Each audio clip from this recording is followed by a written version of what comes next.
welcome to the Polymath World channel, and I'm so delighted today because we're speaking to someone who inspired me so much when I was in primary school.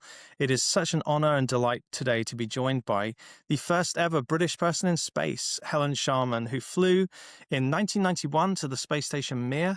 I am wearing today my British Interplanetary Society tie, of which I'm a proud fellow, and Dr. Sharman here is a very important figure at the British Interplanetary Society, and I've also brought my copy of Seize the Moments, the original book of your time in space. Thank you so much for joining me today, Helen. Well, thank you, Sam, for inviting me. I'm delighted to be here. Yeah, your story has been told many, many times, but I remember being 7 years old and holding my Union Jack flag and waving it proudly with everyone else in school as you took off from Baikonur in Kazakhstan to be the first British person in space. I'm not sure where to start, really, but no, we always start in the beginning. Would you tell us about your background, how you got interested in science in the first place, how you took up chemistry? Oh, wow. I liked a lot of stuff, actually. I was not particularly better at any one subject at school, right? I just enjoyed learning, I suppose. And I really enjoyed foreign languages, liked music, did enjoy the sciences. And in the end, actually, I was quite pragmatic in the end to choosing my A-levels. I chose sciences at A-levels and maths because I thought, actually, they would give me more options later on. I could probably relatively easily go to another country and learn to speak that language much more easily than I could pick up a science later on in life anyway, had I not continued with my science studies at school. So that was my reason for doing science. I did maths, physics, chemistry at A-level, and also my reason for choosing a science at university. I mean, it could have been engineering, to be honest, but I didn't know much about engineering, and so I sort of plumped with a fairly safe option, which was chemistry, because it was kind of, I could have perhaps gone on the more physical side or the more biological side, and I still didn't know what I wanted to do. I just knew that there was a lot of stuff going on in the world and a lot of stuff I didn't know about, but science could open doors, and I'm so glad that that's the way I chose. I decided I did enjoy my sciences anyway at university. I knew I would, and then continued to use my. Of course, you don't use all your degree when you start work, even if it's in research. But I was working I got a job in the electronics industry because I wanted to experience a bit of variety, and so I was wanted to find out what manufacturing was like, and so I worked on display screens, being the only chemist in my department. So everybody else they were physicists, they were electronic engineers, right? And there was this chemist, but I was working on the materials involved in the display screens and the water quality and so on. And I loved that. After a few years, though, I did move on, stayed in industry because I did get the manufacturing bug, and I went to Mars Confectionery, making then ice cream, and moved into the chocolate department in the end. Loved that. Had not thought about moving on until one day driving home from work, I heard an announcement on my car radio, and the words began, "Astronaut wanted, no experience necessary." And that began some basic criteria. Have you got a STEM subject education? I thought, yeah, I've got that. So that was the first criterion, right? So if you haven't got a STEM subject education, then you couldn't even sort of get past the first hurdle. But and any STEM subject education, right? Because the training was going to train us up to do what we needed to do. But if you've got a basic STEM background, actually you can learn really what you need to do, not just in space, but in so many different aspects of life, which is why it's so great to have a STEM education, really. And they wanted to pick somebody who was interested in languages, because all the training was going to be done in the Russian language. So we had to learn that pretty quickly. I thought, hey, wow, yeah, I like languages. Don't speak Russian, but I do enjoy languages. And, physically fit, the right age. And I thought, you know what? I've got those criteria. I could apply for that, but they'll never choose me. Right. They're never going to choose somebody who works in making chocolate sweets. They're bound to choose somebody who, in my brain, I remembered, from my childhood. You said you were in primary school, and when I flew, well, of course, I was in primary school when the Apollo astronauts were flying, and so the great hype that we had then, with people going to the moon, all these amazing fighter pilots, they were test pilots, they were military people. They weren't like me, right? I was never going to be like them. So for me, it was that space was never on my agenda. And when I heard this announcement for a new space mission that was asking for British people to apply, I thought, that they'll choose somebody like I remember from those Apollo days. But by the time I got home from work, I realised, of course, that if I didn't apply, I stood absolutely zero chance. And so it was worth that. And actually, even just going through an application process of a job that's something, quite different from what you might have otherwise expected, it starts your brain thinking, how might you deal with certain situations? Would you enjoy doing certain activities? And I think whatever that job might be, it's always nice sometimes just to push ourselves out of our normal comfort zones. So I realised it wasn't actually a total waste of time, even if I didn't get past the first part of the application. So I decided to have a go. I just wonder, had space ever registered in your brain before? I mean, you talk about a general STEM interest, but as a child, were you fascinated with Apollo? Were you looking up at the night sky and visiting planetariums? Did that come into play at all? I was honestly just the same as all my friends in that regard, that space was there. We got a bit bored with Apollo because it was, oh God, another Apollo project that we've got to do at school. and it became everything was Apollo this, Apollo that. So we said, oh, can we not do something different, honestly? We didn't really understand much about it. I didn't appreciate, I think, the technology and the risks that were being taken to get astronauts to the moon. And some of the communications angle, the lunar dust, and all of those details just completely bypassed me at the age of 6-7 years old, when it was all happening. So yes, it was just a bit of a hype, and we knew that people were on the moon, but I didn't even appreciate how far away the moon is. Right? I didn't really understand how the tides worked at that time. So, life was, it was all, yes, it all really was over my head, if I'm quite honest, but literally as well as figuratively. So no, it was something that happened. It was in our consciousness, but also it wasn't happening to Britain.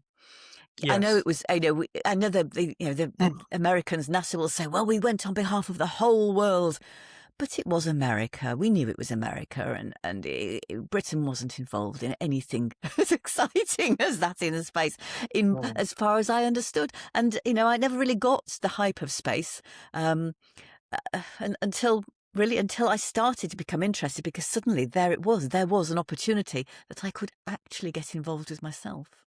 Yes. And there's also the factor in play that, I mean, Valentina Tereshkova had been the first woman to fly. Then you had the first 6 NASA astronauts who were women from that famous 78 class, who had been beginning to fly in the 80s. So Sally Ride, Kathy Sullivan, Anna Fisher, those sorts, Shannon Lucid, they were flying. But then you've got that gap after Challenger of 2.5 years where the shuttle wasn't flying at all. So there's not been a lot of women flying as well. Did that factor in at all to your concerns? I don't think gender came into it actually at all. I'd been used to being the only girl in school studying physics, the only girl doing chemistry.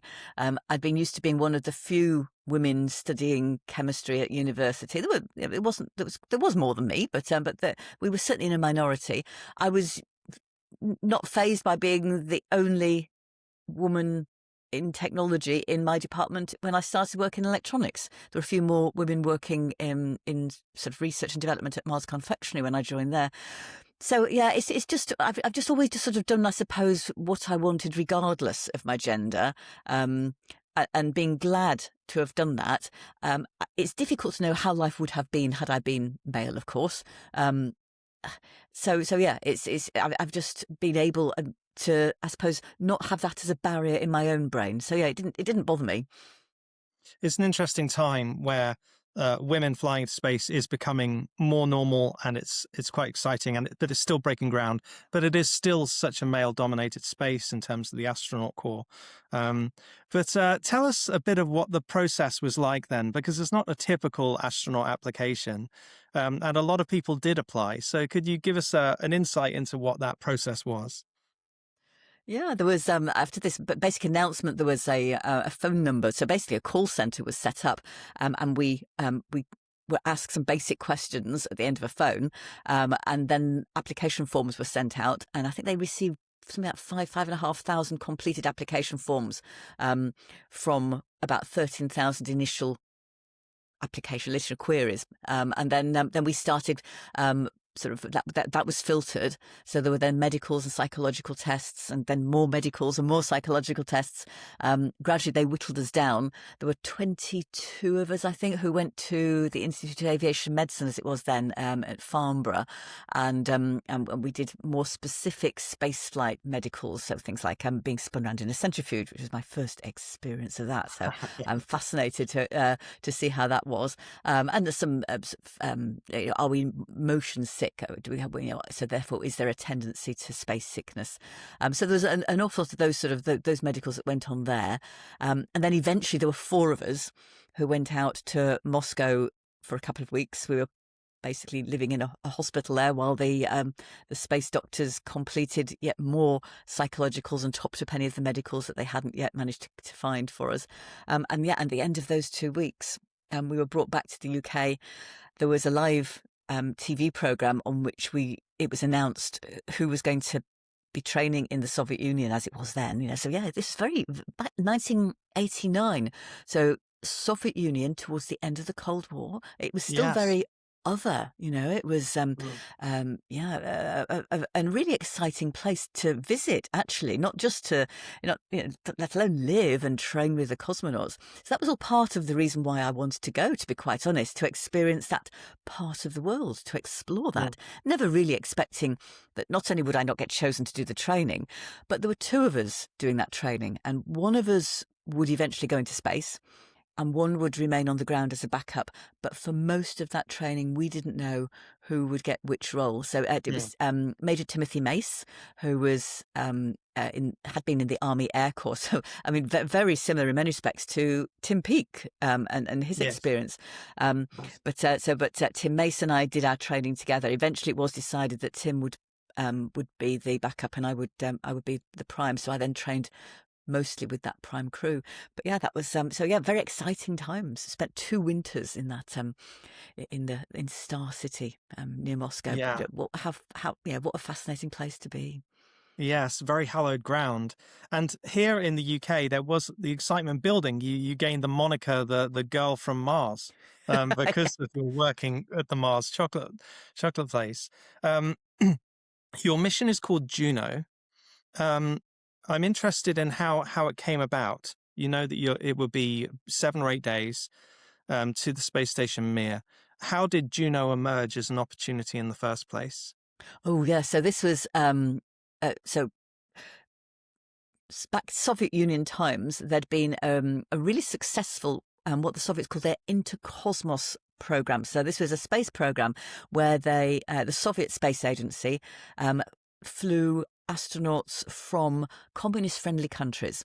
So there'd been, a Polish astronaut, a Cuban astronaut, for instance, a Bulgarian astronaut, and that program was had a bit of a hiatus, and then President Gorbachev was starting to reach out to the West politically, right, and the Soviet Union was starting to become much more open, and the Soviet Space Agency decided that they would have a continuation of their old Intercosmos program, but this was with Western countries.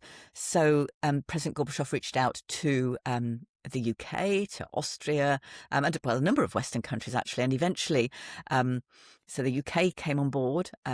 So did Austria and Germany, and later on France. Actually, they sent their second astronaut with the Soviet Union then as part of that program. Their first had gone a bit earlier. Also Japan. So this was not the Japanese Space Agency, but actually a Japanese company, a media company, Tokyo Broadcasting Systems Services, I think. That they sent they sent a couple of people. So that was done very much on a commercial basis. My mission also was sort of commercial, because although it was Gorbachev had approached the UK as a government, our government then had a policy actually of not flying humans into space. So it was difficult to turn that policy around quickly enough to do anything. Although Margaret Thatcher, of course, great buddies with Gorbachev, and was very supportive of my mission and met me a couple of times. And Yes. I was very happy to have her photograph taken with me, or have my photograph taken with her. It was more like. It was so an interesting time in that respect. So, where there's a will, there's a way. A company was set up to manage the mission. So taxpayers' money was not directly involved. There was some commercial funding that this company did manage. It wasn't totally successful commercially, if I'm honest. So there was a problem within a few months of me starting training where the mission might not actually succeed because sufficient funds hadn't been gained. But in the end, then there was a new agreement with the Soviet Space Agency. I don't know how much diplomacy went on behind the scenes. I would be surprised if there was none. Eventually I flew Soviet experiments. That was part of the arrangement. I don't think the company paid as much as the Soviet Space Agency had originally agreed with them, but I got to fly into space. So, and the UK had got its astronaut. Yes, I wanted to ask you about your meeting with Margaret Thatcher. That's quite a thing to happen. It's sort of the first female prime minister who was such a force of nature, and the longest serving prime minister we've had. Almost ever, and then yourself, the first British woman in space. It must have been a really amazing experience. And the the Soviets were very happy to remind me that, of course, we also had our head of state as a queen. Yes. So they thought this was all a wonderful trio. The fact that I could even be mentioned in the same sentence as the Prime Minister and the Queen was quite an honour, really. Margaret Thatcher met Tim Mace and myself a couple of times, and it was quite awe-inspiring, really. It was the first time I'd been into 10 Downing Street, and you see as you go up the staircase, you see all the pictures of previous prime ministers. But it was a great experience, and of course she wanted to find out from us how the mission was progressing, and was keen to make sure that she could support where possible. I always felt as though the UK was, in terms of politically, was very much in support of the mission, even though they were trying to keep it at arm's length for reasons we just discussed. Yes. Yeah, and there has been this tension. It does come up a lot in discussion at the British Interplanetary Society that although Britain has been a major player in terms of satellites and technology and industry, we've never really seemed that interested in human spaceflight and all the inspiration that could come with it. Did you get the sense that it wasn't just a case that this was such a novel thing that was happening, but that there was interest in government in human spaceflight for all those reasons and more? Well, certainly back in, as I discovered, but well after it had happened, but back in the 1980s, of course, there'd been our 4 British people, military and civil servant, who were training with NASA as part of the a satellite program, and one of them would have been the first British astronaut had the Challenger accident not happened when it did. That then created that hiatus in space shuttle launches, and it was in that intervening time that the UK then pulled out. Not of course, the astronauts had to come back home; they couldn't continue their training until NASA had fixed all of its safety problems. But that was when the UK decided it did not want to continue with funding that particular mission with humans. And to be quite honest, did you need humans to actually launch a satellite? Well, they would have done other things, I'm sure, as well. But we were quite happy to launch satellites much more automatically these days. So I kind of get possibly why we didn't need a human. But the sad thing was, of course, that there was a lot of other science that was lost, a lot of that could have been instigated, and we could have been much more part of the European astronaut program from a much earlier stage. But Yes. Britain continued to sort of keep to this line on the rationale, actually, that it was far too longer term investment. Really, it's very expensive putting humans into space, and it's true it is. Not really understanding how much science you can benefit from so quickly with humans. But nonetheless, the idea was that it's expensive, it's very long-term investment, so it's better to put our money into shorter-term investment programs like remote sensing, so Earth observation. And that was where we've become really big in this country. And of course, we had already a burgeoning satellite industry, and in particular small satellites. So and that has been very successful for the UK. I just have always felt sad that that we're still very late to the party in terms of human Yeah. spaceflight, and the European Space Agency has not forgotten that, and is not going to suddenly decide, okay, the UK is sort of minimally funding now human spaceflight. We're going to allow loads of space missions. We've still got astronauts training in ESA, but they can't get a flight until the UK funds it properly. Yes. Yeah, we had a wonderful chat on this channel with McGann Christian, who could be the next British ESA astronaut, or if all things work out, and of course Rosemary Coogan as well, and John McFall. Good luck to them, but I feel they're in a Absolutely. tricky situation where if we don't stump up the money, they just won't fly, and nothing inspires young people like seeing people fly in space. As much as NASA and ESA and all the various programs, private ones, are littered with amazing British minds, nothing inspires them like Yeah. yourself or Michael Foale or Piers Sellers and others who've flown. I mean, that is true. So, I don't think, though, that we should go into space just for that inspiration. I think no. that's something that we gain by investing in the programs for other reasons, right? So because you could argue there are all sorts of ways to inspire, but I agree it is one a fabulous way to inspire people. We need to, of course, keep it going, but yeah, we and you can only really inspire so much. The space industry and all of that comes by being part of an international sort of landscape, really, of industries, of political investment, of political interest, and so I think that's where it will we really could benefit much more, rather than just sort of dipping our toe in the water and then taking it back out again, because Yes. and I know it's expensive, right? But it's in the vast scheme of things, if you compare with the defence budgets, the education budget, the healthcare budget, and they all are very important. But spaceflight, even a human spaceflight program, is so small. It's and we will reap the benefits. It's just a long-term investment, and Britain needs to wake up to the fact that if we don't invest in the long term, as well as the medium and the short term, then we'll be behind Yeah. behind everybody else when it comes to that longer term. Yes, absolutely, 100%.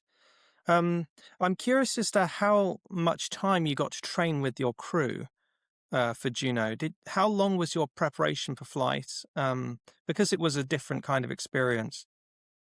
The whole training was 18 months, so very short when it comes to, if you like, a career astronaut training, where you're trained for a couple of years in almost everything because you don't know what sort of mission you're going to have, and then you'll have a few months specifically training for your mission.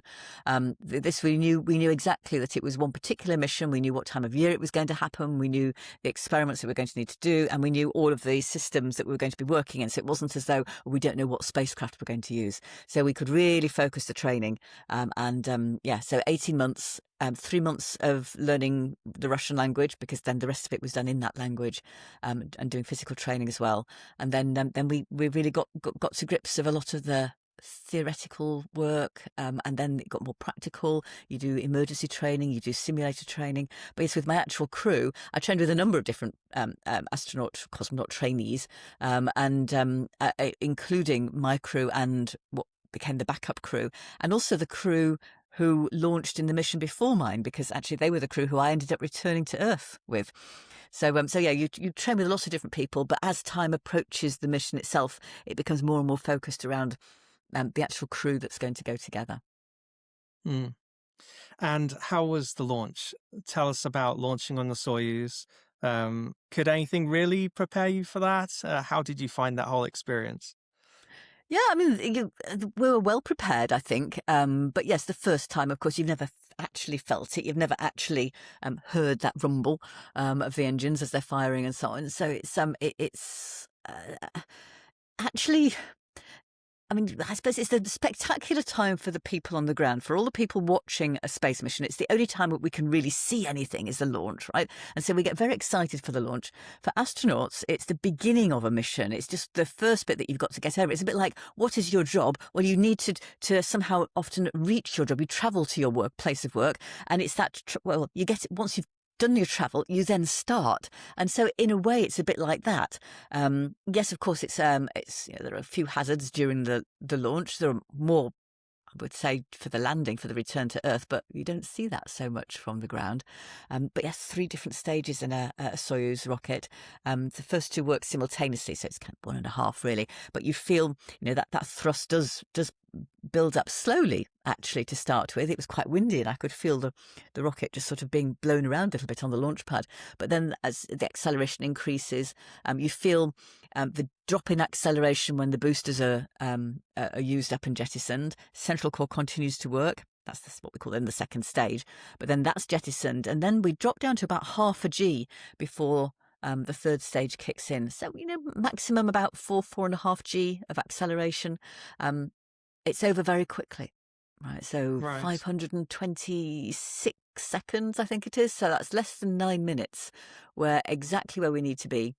And we sort of release that final rocket stage. And then suddenly, of course, instead of being pushed back down and back into your seat, feeling heavy, you're then immediately feeling weightless. Yeah, a glorious feeling. Yeah. So 9 minutes to orbit. How long does it take for you to rendezvous with the space station Mir? Oh, well, back when I flew, it was 2 days, and it still is occasionally 2 days, depending on the actual, the launch profile, where the space station is compared to the Right. to the Soyuz rocket. But mostly these days they manage to get to space station within a few hours, much more comfortable in some respects, because of course the Soyuz spacecraft itself is quite small. I mean, everybody's Yes. going on about the Orion spacecraft that's going to send 4 astronauts to the moon. They'll be all cooped up in this tiny spacecraft, and I'm thinking it's enormous compared to Soyuz. But yes, appreciate we did only have 2 days in it. But yeah, there are 2 compartments that the crew actually can go in. There's a third which contains all of our electronics, fuel tanks, that kind of thing. But there's the bit that we sit in for the launch, which is just big enough for 3 of us to sit side by side. So your elbows are just about touching, wearing big bulky spacesuits, with the control panels there. And then above your heads, there's a hatch that you can then use to go through into what we call the living module, the Bitavoy Otsek. And that's where we could sort of, there was a bit more room just to be, right? But still, only just enough room there for the 3 of us to sleep, right? So most of the time, we'd have 1 person in one of the modules and 2 in the other, just so that we could space out a little bit. But Right. yeah, it's not huge, but it's comfortable enough. It was a bit chilly. That was the main discomfort. Just not very warm. Feet got cold because blood supply to your feet isn't as it is on Earth. So yeah, we had little boots, but still a bit chilly. But apart from that, no, it was comfortable. And bit of a problem docking, so we had to do a manual docking, but something we were trained to do. Got to the space station, and then of course met 2 people who'd been there for 6 months. So yeah, that was an amazing time. I remember opening that hatch, the bear hugs, the joy on their faces. Yeah, I mean, we were being isolated from Earth. There's the 2 people on board Space Station Mir. There were typically 2 people for about 6 months. They only had the radio for communication with the Earth. And very occasionally there'd be a bit of a sort of a very sort of basic video link up, but mostly it was just the radio. So yeah, quite phenomenal. It's interesting looking back at Mir. I think people are probably in danger of being blinded by the wonder and brilliance of the International Space Station to how revolutionary Mir really was. It really was a massive jump in terms of space technology. We also remember it for all the faults and failings and how much of a disaster it was for poor Jerry Linenger and Michael Foale and those who had to endure some pretty torrid times on Mir later in its life. But it really was a sort of a crown jewel of the Russian space program. How did you find it when you got there? It had probably been there for about 5-6 years, I suppose, by the time you got there. Yes. Yes, so I flew in 1991, and I think it was launched in 86, wasn't it? But of course, then gradually modules had been added, so some of it, parts of it were newer than others. Yeah, it was big, right? It's huge compared to Soyuz spacecraft, only one third the size of the International Space Station, Mhm. in terms of the pressurized parts of it. But nonetheless, it felt quite roomy.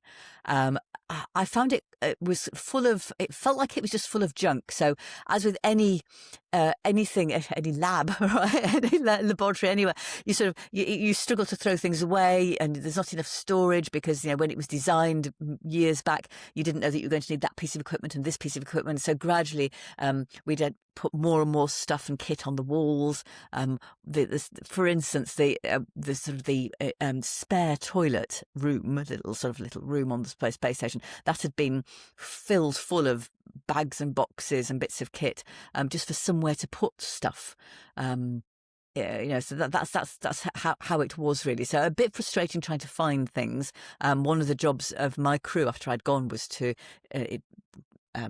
put a load of barcodes on everything so that you could fairly easily sort of scan and find exactly where everything had been stowed.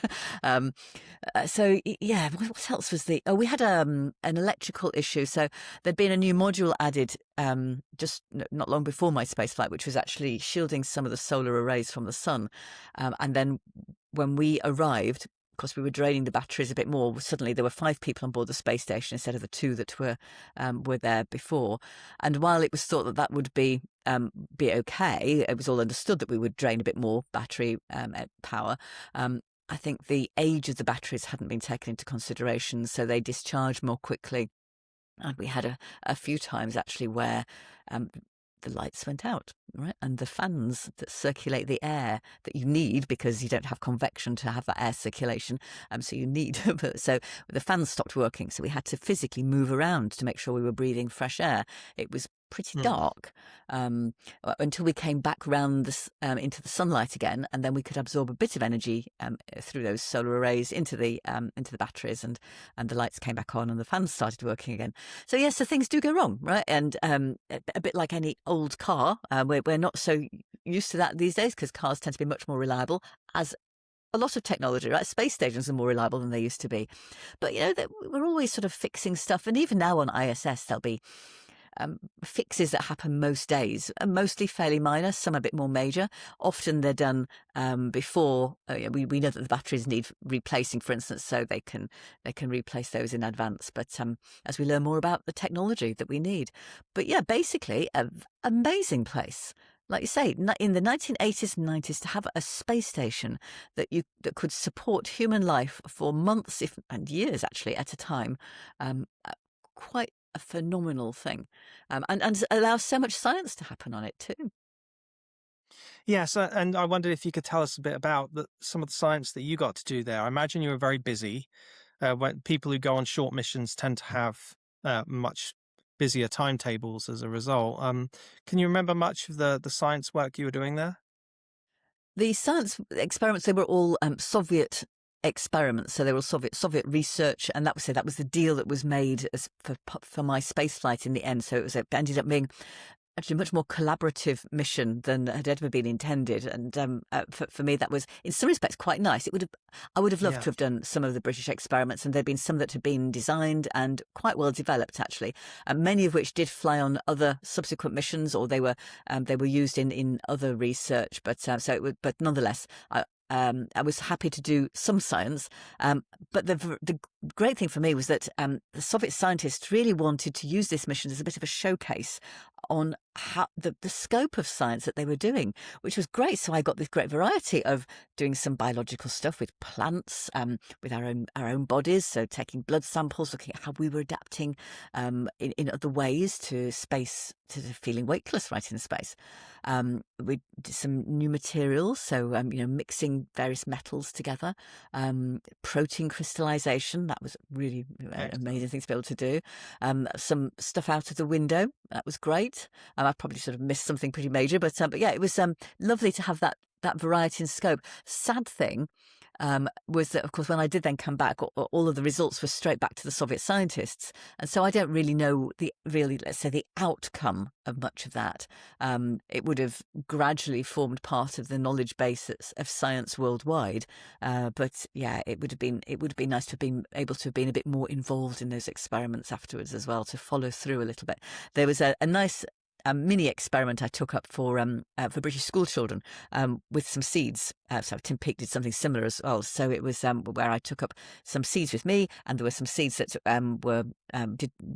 did everything except for going into space with me. So they were the control sample, and then all of these seeds were distributed, and children grew them, and the idea was to understand about control samples, really. And I also was able to talk to some British school children through the radio. There was a radio experiment that was kindly set up by somebody who was a member of the Radio Society of Great Britain, and that was just a joy to be able to have that connection with the UK while I was in space.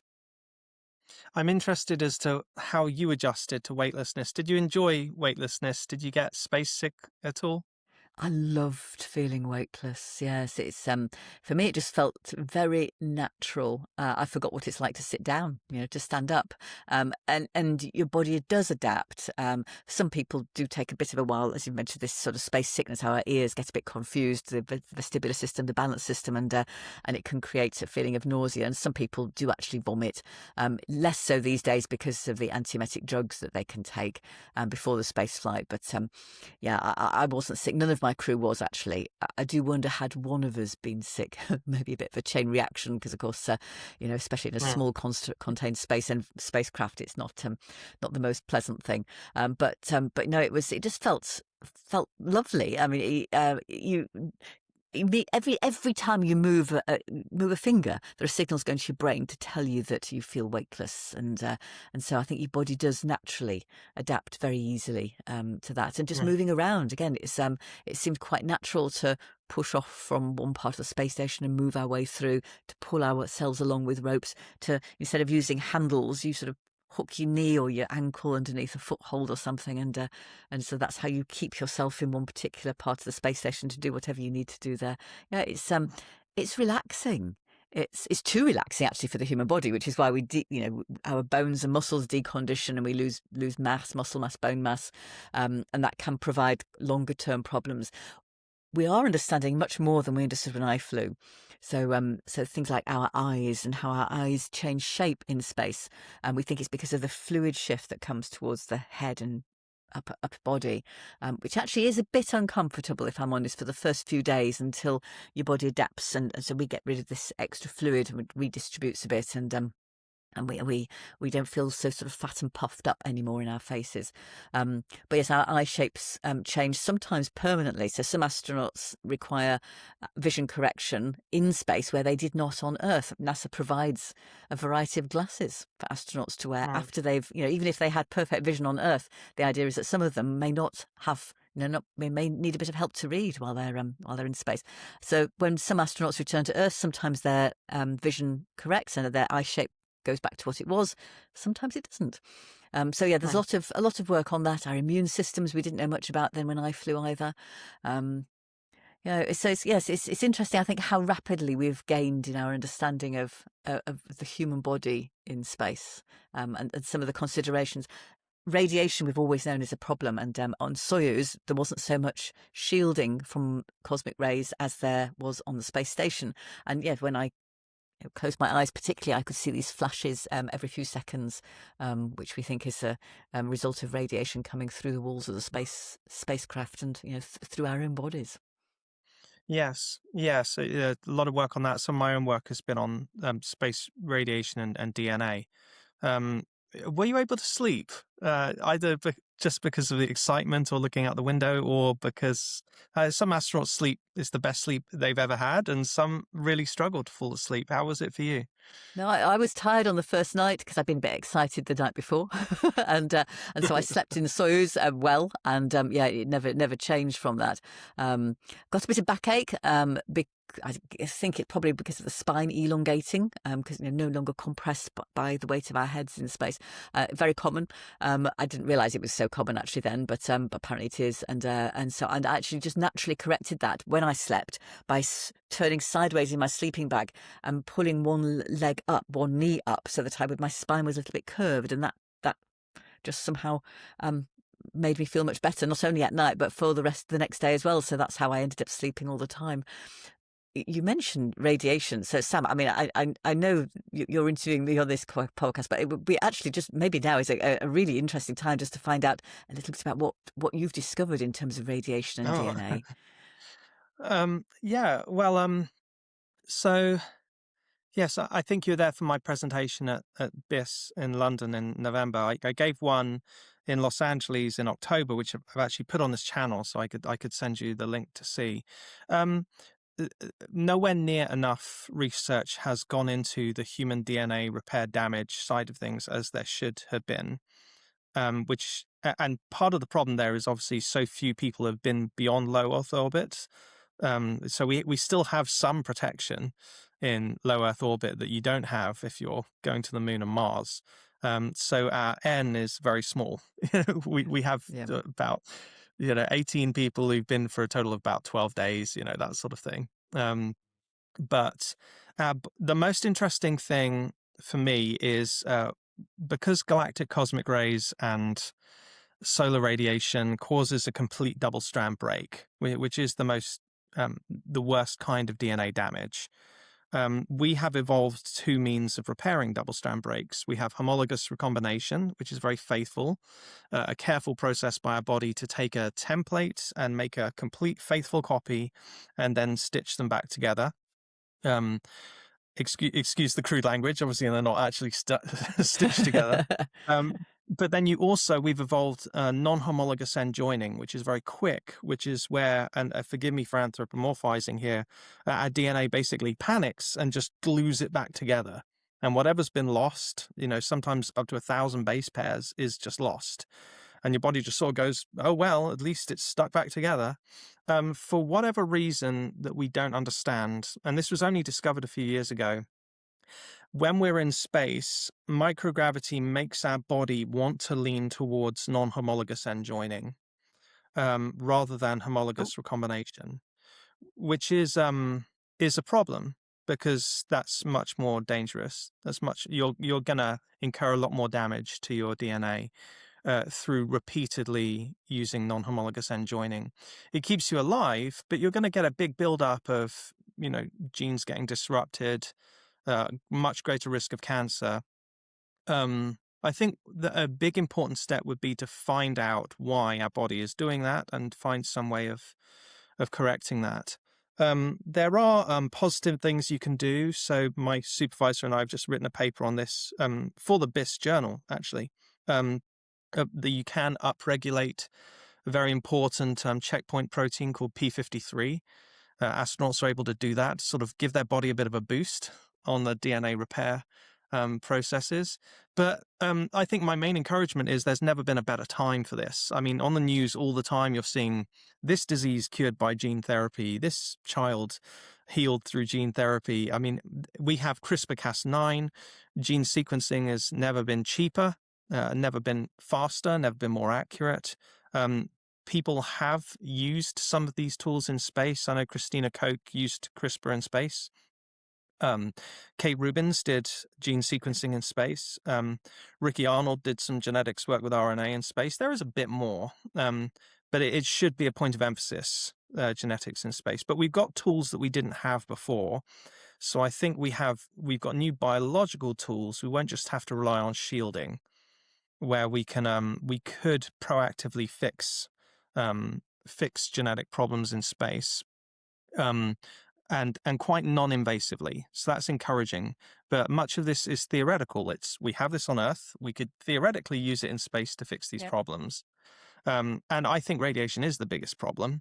The really weird thing is we've now had so many people relatively in space for 6 months to a year. And given the assault on their DNA, they should have got cancer. either in space or on Earth, and yet no one has. That's the weird paradox. Not a single astronaut who spent 6 months or longer in space, including Russians, has ever even got cancer, which is just wild. I don't understand that. Maybe we're just really, really lucky. Ultimately, we're still talking about only 30 people or so. I mean, it's not a tremendous number, but there's a mixture of optimism and pessimism there. Yeah, but it is interesting. Astronauts, of course, are chosen for being fairly healthy in the first place.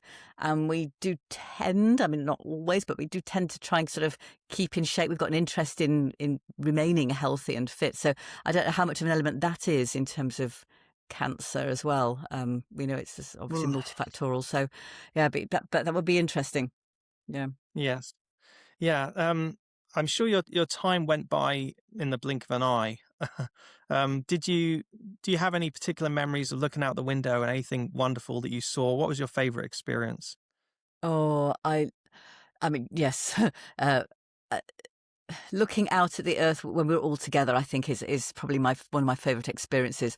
Um, uh, in the evenings, so mission control would cram our days, but generally after we'd eaten dinner, although there was certainly some stowing and some other stuff that did need to be done, and maybe some repeat experiments, most of the time we would at least have an hour or two, I would say, most evenings, where we weren't absolutely frantic, and sometimes where all of us could just chill together. And there was one particular moment where Sergei Kriklev said, you know what, he says, I know we shouldn't really, but we can all get round the sapphire window, because most of the windows were pretty small, right? But the sapphire window is about 50 centimetres diameter on what was then the floor of the space station. Sapphire, so that it lets a lot of ultraviolet in, so we can get some great images through there, particularly of the Earth. But it had a hatch on the outside to protect it. So Sergei opened the hatch on the outside so we could all together get our heads around this window, and just some of the colours just absolutely gorgeous. And I guess partly because it was sapphire, it was letting in just a little bit more of the spectrum possibly that I might have perceived. But yeah, just watching the world, because of course the world spins below us as we are orbiting the Earth, so you never get the same view again, and you're going through northern hemisphere and southern hemisphere, so you get all of the seasons in one orbit. And one orbit, as you know, is 92 minutes in low Earth orbit. So it's a beautiful view. The blue of the sea, the brilliant white of the clouds as the sunlight reflects, and the snow and ice. I mean, mountains just glorious.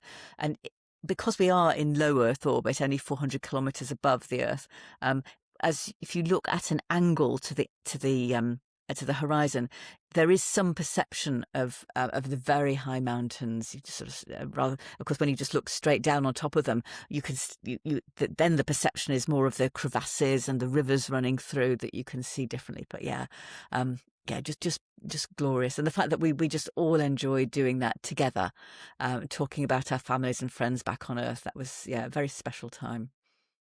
Gosh, I can only imagine. It's everyone's dream. When it came time to return to Earth, was yours a normal entry or was it a ballistic entry? How did you find that experience? No, I was textbook in the end, so all fine.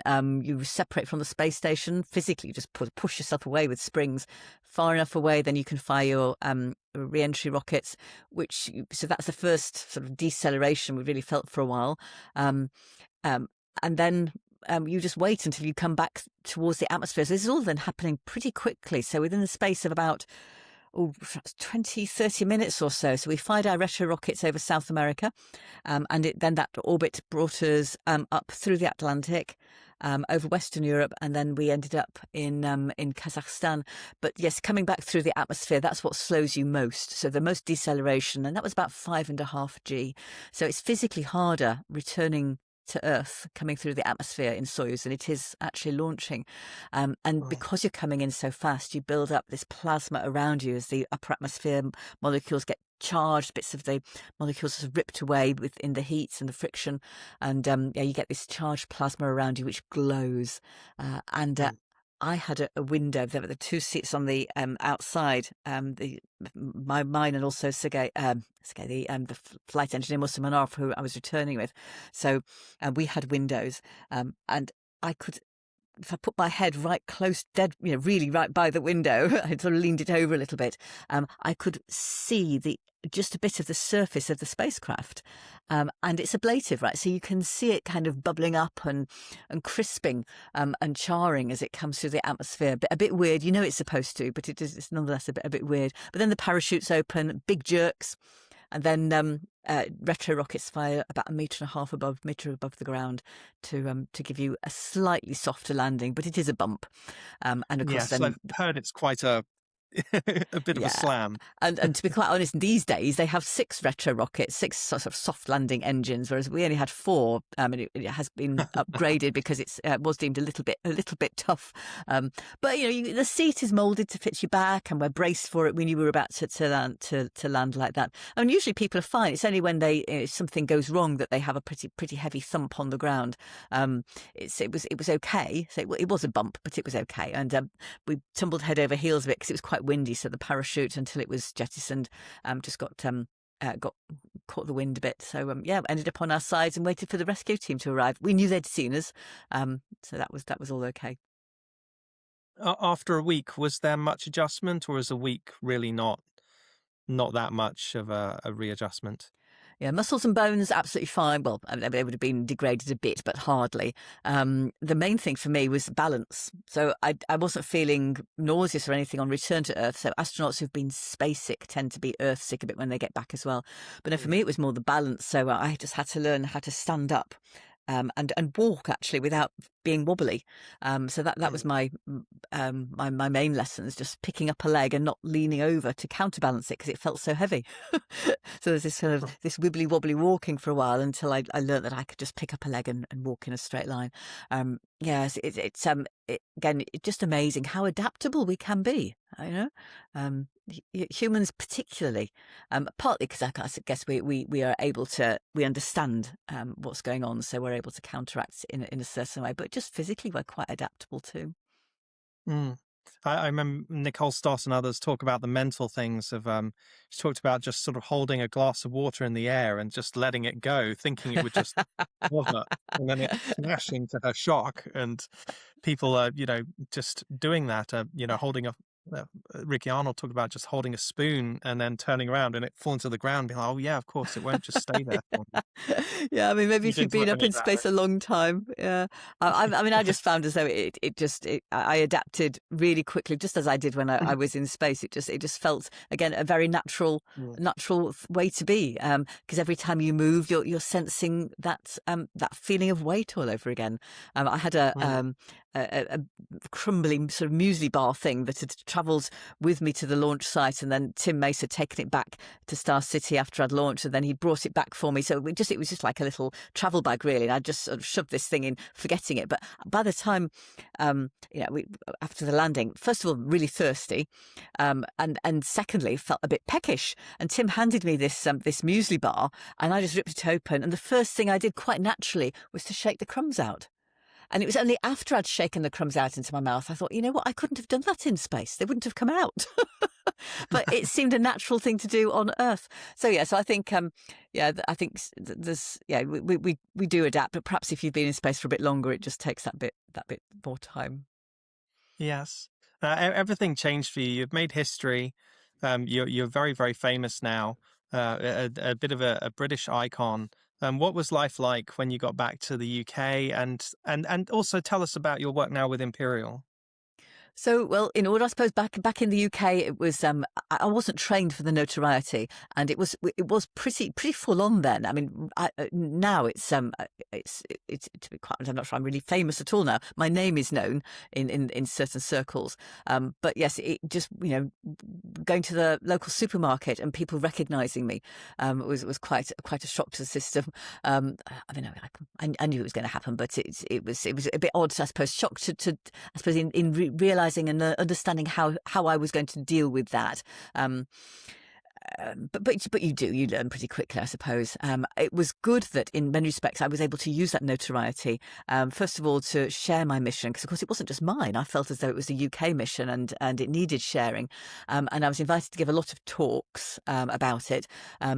Not very good at first, I'm sure, but I learned quickly, but particularly after I started talking in schools. So the Prime Minister had then changed. John Major had invited me to Downing Street, asked me how he could help me to do whatever I wanted with my mission, really. And I thought, I'd really love to go and to share this mission with some young people, maybe schools. I'm not quite sure the best way. And basically, within a day, I was in meetings with HMIs and science advisors, and basically a tour of the UK was set up for me, and going into schools, speaking with young people, and showing them pictures. The old-fashioned glass-mounted slides I used to carry around the country in a little carousel. But the teachers gave me some great advice about the curriculum, but also some of the techniques of how to how to address an audience, young people in particular, of course, but what kind of things they were interested in, and some of those aspects that it was that combination of immediate feedback from the students as well as teachers' advice, and that's. I think I then started to become much better at speaking to audiences, and I started to enjoy it more. And of course, when you enjoy something, you're better at it, and it just snowballs. And I realised that science communication was a great way for me to use my space mission. And so for the next few years, actually, while science then in this country was still not very accessible, I suppose, to most people, we had very few science programs on radio, on TV. There weren't the science festivals then that in the great way that we have now, so many all over the country. It was much harder to find out about science. So hearing somebody who's been into space talking about what it's like in space and actually communicating a whole load of science in the process, I found that was one way, at least, to start off with. And then the science communication came on its own a bit later on as well. So and I enjoyed very much doing that. Later on, came to I suppose it went back into employment rather than being just sort of self-employed. I decided I'd go back into employment because I was really missing some of that team working. And I wanted to experience some sort of operational aspect as well. So I started managing science at National Physical Laboratory and at universities. And I ended up at Imperial College London, managing the chemistry department. And then when Tim Peake was flying into space, getting so many requests for more talks and stuff about space, I thought, this is a great opportunity. So I've then taken a part-time role at Imperial in the outreach team, actually, which allows me to go to schools and talk about science careers, STEM careers generally, and university life. So that's I love doing. But I'm also able now to work freelance as well, and do some of the other things that are just fun to do. And again, carrying on sharing this passion, I suppose, for not just for space, but for all things STEM related and technology, how it can, if we use it properly, I really believe we can make life better. But it is an if. We've got to debate it socially, and we need that diversity around the world of individuals. We need that diversity of people involved in science, so that we're making the right impact. And we've also got, it's a better science. The more people that bring their ideas from their diverse perspectives, the better science we create as well. So it works all ways. Absolutely. I'm interested in if you mentioned Tim Peake. Were you tempted to apply to be a European Space Agency astronaut whenever the opportunities came up? I know there haven't been many recruiting classes, but your book ends, Seize the Moment, ends with this wonderful sort of line perspective about the longing to go back. And I just wonder if you applied at all. I mean, I think most people would like to return to space, except for those who've spent many long duration missions, who've really sort of, I think, just had enough, really. Yeah. And yes, I would love to go back. I did apply. There was a couple of European Space Agency application processes in the years immediately following my spaceflight, and I applied for them. The UK put forward, actually, both Tim and myself, Tim Mason, myself, and the other two who had been in that final four. And so but it became very apparent in those applications that that the European Space Agency was not going to accept any person from the UK because we weren't funding any human spaceflight programs at all. And so it was much later on. So when Tim applied, we still weren't funding it, so I hadn't applied for that. I have to be quite honest, I was probably not going to get it because I would have been out of the age range by then anyway. But Tim did apply. We still weren't funding human spaceflight, but the European Space Agency was able to use the fact that we'd got this Brit training with them, and what a waste that would be if we didn't fund a human space mission.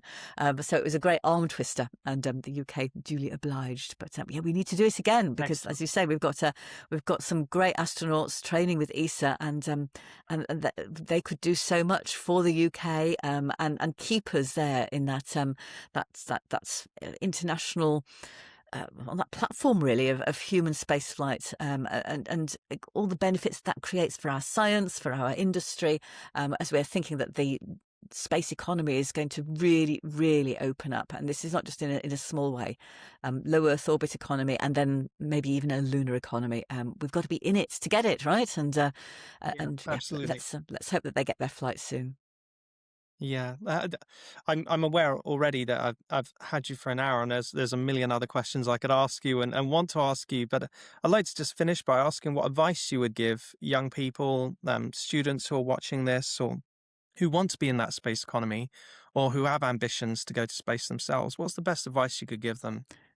I think it's to remain curious, to keep on wanting to find out more. Probably STEM subjects are still going to be the way if you really want to be involved generally, whether or not you want to go into space or just be involved in space missions or space programs generally.